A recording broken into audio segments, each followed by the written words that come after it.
35. bab. Çöl cəzirlə şadlıqı çömüdü.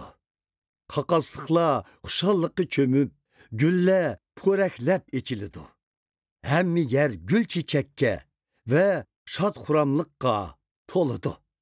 Çöl cəzirlə Livan tağları dək, yap yeşillikqa pürkünüdü. U yerlə Karmel tağları və Şaron tüzənlikidək güzəllişib ketidu.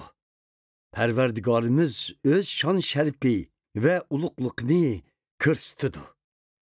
Talğan qollağa mədət berinla, cansız tızlağa küç berinla. Qorqub ketken kişilərə mundaq dənla. Casaretlik bolunla, qoxmanla, qarangla, sizlərinin xudayınla kelidu. U, sizlərinin düşmənlərinlani cazalaydı. U, uladın intiqam alıdı. U, kelib, sizlərni qutquzudu. O çağda əmələrinin közləri içilidu. Qaslarının qulaqları anlaydı. Ақсақалла buğladək taqlab yürüdü. Qaççılar xuşallıqdın varqıraydı. Sular çölləgə iqib kirdi. Dəryalar qumluqlağı aqdı. Qızıq qumluqlarda köllə peyda boludu. Qağcırab ketken tupraqdın bulaqlar itilib çıqdı. Burun çilbörlə yaşıgan yerlərdə qomuş və yekenlə ösüb çıqdı.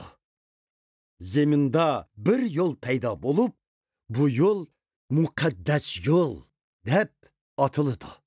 Napak adamlar bu yolda mağalmaydı. Bu yolda faqat Pərverdigarının xalqla mağalaydı. Ahmaqlar uningdi mağalmaydı. Bu yolda şırlar və qorqunçluq hayvanlar yox.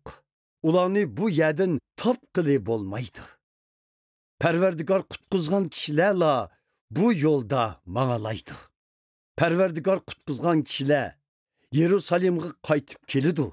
Ular Siyon'a qaytib kelib şadlıq naqşılarını yangırtıdı. Məngülük xuşallıqni öz beşiği tac qılıb taqaydı. Azap və qayğı tügəydi. Onun ordini xuşallıq və şadlıq alıdı.